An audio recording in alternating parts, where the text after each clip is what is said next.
বাঁকুড়ার খাতড়াতে দুর্গম পাহাড়ের উপরে থাকেন সাধক মলয় রায়। খুব সরল সাধাসিধে মানুষ এই সাধক।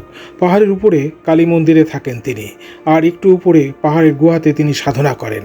আমরা তার সাথে গুহাতে প্রবেশ করার পরে তিনি অন্ধকার গুহার ভিতরে এই সুড়ঙ্গতে ঢুকে গেলেন, তার পুরো শরীর নিয়ে।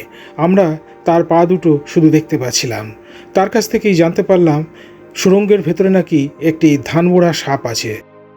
সকালেই একটি সাপ তাকে নাকি কামড়েছে, তবে এসবে তিনি একেবারেই নির্বিকার। ধানবোড়া সাপ কি বিষাক্ত? না, আপনাকে তো সকালবেলাটা সাপে কেটেছে বলছেন। এটা দেখুন এই পাশে আমি বন্ধ করেছি, এটা সেই হায়নাটা ঢুকেছিল না। গুহার ভেতর থেকে ঠাকুরমশাই বেরোলেন। হ্যাঁ, এখানে হায়না ঢুকেছিল। কবে? মোটামুটি শ্রাবণ মাস।